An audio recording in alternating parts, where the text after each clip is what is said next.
हरे कृष्णा। हमारे इस चैनल वेद भूमि एस्ट्रो में आपका स्वागत है। आज हम ग्रहों की दृष्टियों के विषय में चर्चा करेंगे। जैसा कि आप लोगों को यह पता होगा कि हर ग्रह अपने से सप्तम भाव को सप्तम दृष्टि से देखता है और यह जो एस्पेक्ट है वो हर ग्रह को प्राप्त है।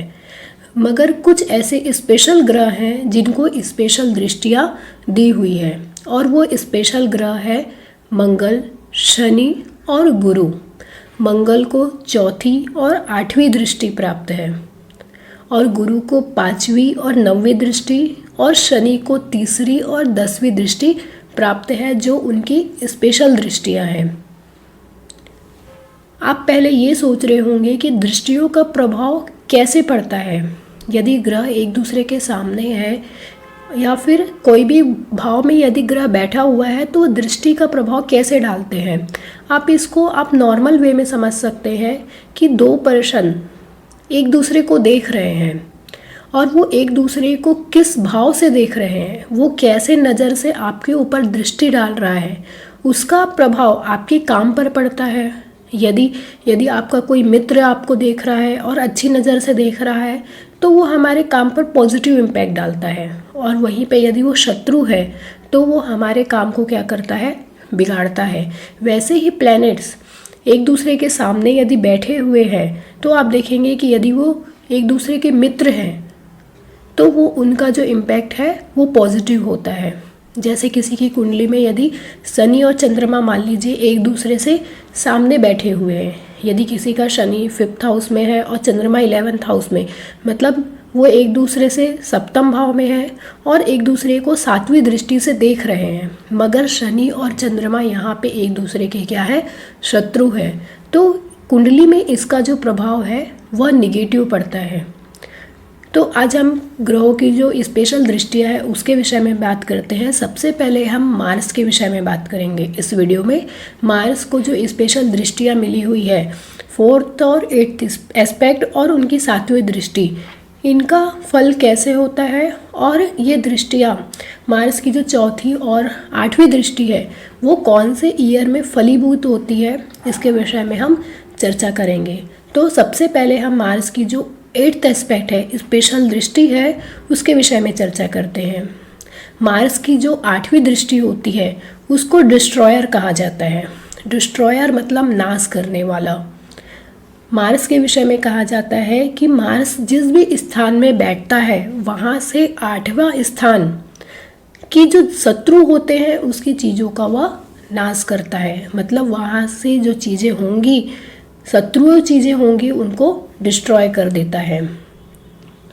आप इसको ऐसे समझ सकते हैं, कालपुरुष की कुंडली में मार्स जो होता है 1st हाउस, जहाँ पे एरीज साइन आती है जो एक फायर साइन है, उसको मार्स रूल करते हैं, जो जन्म को दर्शाता है। वहीं पे मार्स जो 8th हाउस होते हैं, जहाँ पे स्कॉर्पियो साइन आती है जो एक वाटरी साइन है, जिसको भी कौन रूल करते हैं, मार्स करते हैं, जो कि हमारे डेथ के लिए रिस्पॉन्सिबल होता है। 8th हाउस से हम मृत्यु को देखते हैं, जहाँ पे कौन सी साइन आती है, स्कॉर्पियो साइन, जो एक वाटरी साइन है। मतलब जब शरीर की ऊर्जा का नाश हो जाता है तो यह शरीर क्या हो जाता है, नष्ट हो जाता है। वैसे ही मतलब आप इसको ऐसे समझ सकते हैं कि हमारे जितने भी शत्रु होंगे उसको क्या करेगा, मार्स खत्म करता है। आप इसको एक एग्जांपल से समझिए। जैसे कि मान लीजिए किसी का 4th हाउस में यदि मार्स बैठा हुआ है तो 4th हाउस से जो 8th हाउस होता है वो 11th हाउस होता है। तो 4th हाउस क्या होता है, हमारी माता का होता है, हमारी भूमि का होता है, प्रॉपर्टी के जितनी भी सुख होते हैं, गाड़ी वाहन का सुख, उसको 4th हाउस से देखते हैं। यदि कुंडली में आप देखेंगे 4th हाउस में मार्स बैठा हुआ है तो वह कहीं ना कहीं पे माता के सुख में कमी लाता है। मतलब मार्स जिस भी स्थान में बैठता है उसके जो नॉन लिविंग थिंग्स सिग्निफिकेंस होते हैं, नॉन लिविंग चीज़ें होती है, उसको बढ़ा देता है। मतलब वहाँ पर बैठा हुआ मार्स आपकी गाड़ी वाहन प्रॉपर्टी के सुख को तो बढ़ाएगा, मगर जो आपकी लिविंग सिग्निफिकेंस है उस घर के, तो लिविंग सिग्निफिकेंस आपके 4th हाउस में क्या होती है, आपकी माता। मतलब वह माता के सुख में क्या करता है, कमी करता है। माता को हेल्थ रिलेटेड इश्यूज देता है या फिर उनके मैरिटल लाइफ में प्रॉब्लम होती है। मार्स के संबंध में यह भी कहा जाता है कि मार्स जिस भी हाउस में बैठता है उस हाउस से रिलेटेड जितने भी आपके रिलेटिव होते हैं उनके मैरिज लाइफ में कुछ ना कुछ अप एंड डाउन्स जरूर होते हैं। जैसे कि यदि 7th हाउस में है तो 7th हाउस का जो मार्स है वो आपके मैरिटल लाइफ में प्रॉब्लम देता है। 4th हाउस का मार्स आपको माता के जीवन में, 9th हाउस का मार्स है तो वो पिता के जीवन में, मतलब जो मार्स है वो जिस भी हाउस में बैठा हुआ रहता है उससे रिलेटेड जो रिलेटिव होते हैं उनकी जो वैवाहिक जीवन है उनमें उतार चढ़ाव जरूर देता है। तो 4th हाउस का मार्स आप देखिए जो 8वीं दृष्टि डाल रहा है 11th हाउस में, तो यहाँ पे आप देखिए 4th हाउस जो माता का है उसका जो 8वां स्थान है वो 11th हाउस है। मतलब यहाँ पे 4th को 8th हाउस से कनेक्ट कर दिया। मतलब किसी भी हाउस का जो 8वां स्थान होता है वो उसकी हानि करता है। मतलब यहाँ पे जो मार्स है 8th एस्पेक्ट से माता की हानि करता है। माता के को कुछ ना कुछ तकलीफ ज़रूर होती है। आप हो सकता है कि आप मदरलैंड में ना रहें, जन्म स्थान से दूर जाएं या फिर आपको जन्म स्थान से दूर सफलता मिले, मतलब आपको आपके नेटिव प्लेस में सक्सेस मिलने में प्रॉब्लम फेस करना पड़ता है। हो सकता है कि फॉरेन कंट्रीज़ में आपको सक्सेस मिले या फिर जन्म स्थान से दूर आप बोल सकते हैं।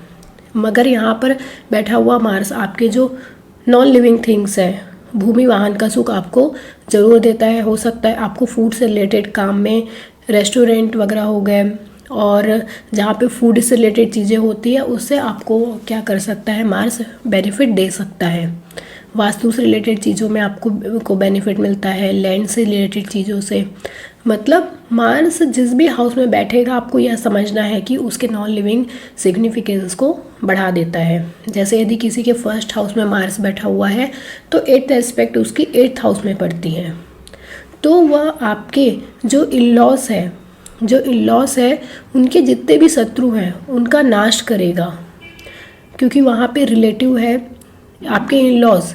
मगर जो नॉन लिविंग सिग्निफिकेंस है उस हाउस के, तंत्र मंत्र की साधना हो गई, अकल्ट नॉलेज हो गया, टैक्सेशन डिपार्टमेंट हो गई, पेट्रोलियम से रिलेटेड चीज़ें हो गई और जितनी भी सीक्रेटिव चीज़ें होती हैं उसमें आपको क्या कर सकता है, वो प्रॉफिट दे सकता है।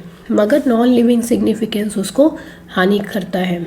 इसलिए कहा जाता है कि जब पापी ग्रह यदि दुस्थाना हाउस में बैठते हैं, उपापचय हाउस में बैठते हैं तो वह अच्छा बिहेव करते हैं। जैसे पापी जो भाव होते हैं वो 3, 6 और 11 यहाँ पे अच्छा बिहेव करते हैं।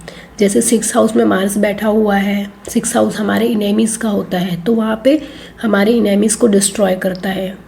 हमारे 3rd हाउस में यदि बैठा हुआ है तो 4th एस्पेक्ट से अगेन 6 को देखता है तो हमारे इनेमीज़ को डिस्ट्रॉय करता है। तो मार्स आप देखेंगे कि उपापचय भाव में बैठकर बहुत अच्छा बिहेव करता है। इस प्रकार मार्स की जो 8वीं दृष्टि होती है वह डिस्ट्रॉयर की भांति काम करती है। जहाँ भी मार्स बैठेगा उससे 8वें स्थान पे शत्रुओं का नाश करता है। अब हम मार्स की 4थी दृष्टि की बात करते हैं। मार्स की 4थी दृष्टि एज अ प्रोटेक्टर काम करती है। मतलब आप मार्स से जो 4था स्थान होगा उस हाउस की चीज़ों के लिए आप बहुत ज़्यादा क्या हो जाते हैं, प्रोटेक्टिव नेचर के हो जाते हैं। उस हाउस को प्रोटेक्शन देना, उस हाउस के जितने भी सिग्निफिकेंस है उसकी क्या करता है, मार्स सुरक्षा करता है। मतलब एज अ प्रोटेक्टर काम करता है, क्योंकि आप जानते हैं मार्स क्या होता है, एक वॉरियर है, सोल्जर होता है। इसलिए मार्स यदि किसी की कुंडली में प्रोमिनेंट है तो आप उनको देखेंगे कि पुलिस सेवा में, सेना, नेवी, डिफेंस वगैरह में काम करते आप उनको देख सकते हैं। तो मार्स की जो 4th एस्पेक्ट होती है वो एज अ प्रोटेक्टर काम करती है। जैसे यदि 1st हाउस में मार्स बैठा हुआ है तो अपनी 4th एस्पेक्ट वहाँ से 1st हाउस से 4th एस्पेक्ट 4th हाउस में डालता है। 4th हाउस हमारे माता का सुख होता है, हमारी फैमिली है और हमारे सराउंडिंग्स का जो एनवायरनमेंट है वो है, हमारे सराउंडिंग में जितने भी लोग रहते हैं, भूमि, वाहन, प्रॉपर्टीज़, ये सब चीज़ें 4th हाउस से देखा जाता है। तो आप यहाँ पे देखेंगे कि वह माता की सुरक्षा करता है। 1st हाउस का मार्स 4th एस्पेक्ट से आपकी माता को प्रोटेक्शन देता है और भूमि, वाहन, जितने भी यहाँ पे सुख की चीज़ें होती हैं, सुख संपदा की, उस पे क्या करता है, प्रोटेक्शन देता है मार्स, मतलब उनको प्रोटेक्ट करके रखता है। और मार्स की चौथी दृष्टि आप देखेंगे कि पर्सन के 32 ईयर में आपको ज़्यादा प्रोमिनेंट रिजल्ट देते हुए दिखेंगे। जैसे फर्स्ट हाउस का मार्स है तो फोर्थ एस्पेक्ट फोर्थ हाउस में, तो आप देखेंगे कि भूमि वाहन से रिलेटेड चीज़ें उनको उनके जन्म के 32 ईयर में आपको देखेंगे कि वो सब चीज़ें भी प्राप्त हो सकती हैं। मतलब फोर्थ हाउस से रिलेटेड चीज़ें, पद प्रतिष्ठा हो गए, सिंहासन की प्राप्ति और भूमि का सुख, लैंड, वाहन का सुख, ये सब चीज़ें उनको 32 ईयर में प्रोमिनेंट रिजल्ट देते हुए मिल सकती है। इसके लिए भी और भी आपको कारकत्व देखने ज़रूरी होते हैं कि कौन से प्लैनेट कहाँ बैठे हुए हैं। अब आप देखिए कि फोर्थ एस्पेक्ट यदि मान लीजिए किसी का 7th हाउस में है, 7th हाउस से फोर्थ एस्पेक्ट उसका 10th हाउस में जाता है। 10th हाउस हमारे कर्म क्षेत्र होता है, हमारी अथॉरिटी का प्लेस होता है, हमारे जो मान सम्मान, कार्य क्षेत्र में हमको कितना मान सम्मान मिलता है और हम किस हद तक अपने गोल को प्राप्त कर पाते हैं, हमारे जितने भी एम्बिशन होते हैं उसको हम 10th हाउस से देखते हैं। और आपके वो जॉब का प्लेस होता है, मतलब वहाँ पे 7th हाउस का बैठा हुआ मार्स आपके 10th हाउस की चीज़ों को क्या करेगा, प्रोटेक्ट करेगा। इस तरीके से आपको चीज़ों को देखना है कि आपका मार्स कौन से हाउस में बैठा हुआ है और वहाँ पे बैठकर जो फोर्थ प्लेस है उन चीज़ों को मार्स क्या कर रहा है, एज अ प्रोटेक्टर काम कर रहा है, प्रोटेक्शन देता है। और 32 ईयर में उस हाउस के रिजल्ट आपको देखने के लिए मिलते हैं। अब हम मार्स की तीसरी दृष्टि की बात करते हैं, जो दृष्टि हर ग्रह को प्राप्त है। तीसरी दृष्टि जो होती है 7th एस्पेक्ट, 7 जो कि हर ग्रह के पास है। हर ग्रह अपने से 7वें घर को देखता है। तो मान लीजिए 7th एस्पेक्ट यदि हम बात करते हैं, पहली दृष्टि तो हो गई डिस्ट्रॉयर, जो 8th एस्पेक्ट है, दूसरी जो 4th aspect as a protector काम की, जो 3rd होती है 7th दृष्टि, वहाँ पे आप बोल सकते हैं कि वहाँ पे मार्स आता है कि अपना वर्चस्व स्थापित करें। मतलब वहाँ पे मार्स की जो लालसा होती है वो जीतने की होती है, अपनी प्रभुता स्थापित करने की होती है। मतलब एज अ विनर चाहता है मार्स कि मैं वहाँ पे उन चीज़ों को जीतूँ। जैसे यदि किसी का मार्स फर्स्ट हाउस में बैठा हुआ है और अपनी 7th दृष्टि 7th हाउस में डालता है, 7th हाउस हमारे पार्टनरशिप का होता है, हमारे स्पाउस का, हमारी मैरिज का प्लेस होता है।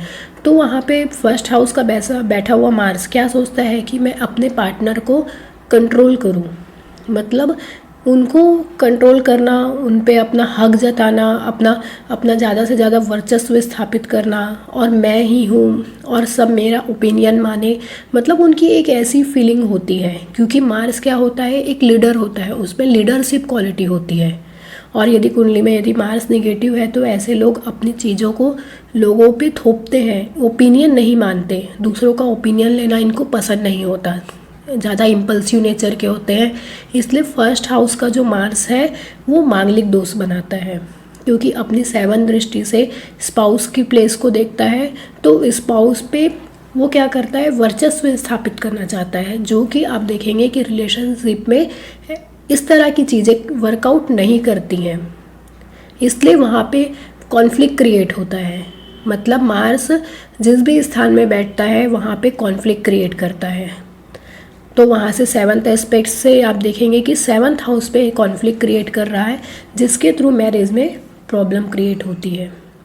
इसलिए मार्स की जो 7वीं दृष्टि है उसको हम ऐसे देख सकते हैं कि वह वर्चस्व स्थापित करना चाहता है। मतलब कैसे भी करके उन चीज़ों को वो क्या करना चाहता है, हासिल करना चाहता है। यदि किसी का मार्स 2nd हाउस में है तो 2nd हाउस से वो 7th एस्पेक्ट से 8th हाउस को देखता है। तो 8th हाउस हमारे डेथ का प्लेस होता है, हमारे जितने भी तंत्र मंत्र की चीज़ें होती है, अकल चीज़ें होती है, उसका होता है, हमारे मृत्यु का स्थान है। तो वो बहुत ज़्यादा निडर हो जाते हैं, किसी भी चीज़ को डरते नहीं, मतलब उनको मृत्यु का भी भय नहीं रहता। और यहाँ पे आप देखेंगे कि मगर वो कैसे भी करके जो तंत्र मंत्र की साधना है, अकल्ट नॉलेज लेना है, वैसी चीज़ों पे क्या करना चाहते हैं, जीतना चाहते हैं। मगर वहाँ पे मार्स क्या करता है, आपको पॉजिटिव रिजल्ट देता है यदि वो पॉजिटिव अवस्था में है, यदि पॉजिटिव प्लेस में पॉजिटिव दृष्टि यदि पड़ रही है तो मार्स वहाँ पे क्या करता है, उन चीज़ों को बढ़ा देता है। आपने मार्स की तीनों दृष्टियाँ देखी, जिसमें फर्स्ट जो 8th एस्पेक्ट है वो डिस्ट्रॉयर की भांति काम करती है। मार्स जहाँ पे बैठता है उससे 8वें हाउस की चीज़ों में शत्रुओं का नाश करता है। जो 4th एस्पेक्ट है उसमें आपने देखा एज अ प्रोटेक्टर काम करता है। और थर्ड जो 7th एस्पेक्ट है उसमें आपने देखा कि वहाँ पे चीज़ों को वो क्या करता है, हासिल करना चाहता है, मतलब जीतना चाहता है। तो इस प्रकार मार्स की जो स्पेशल दृष्टियाँ है वो कुंडली में काम करती है।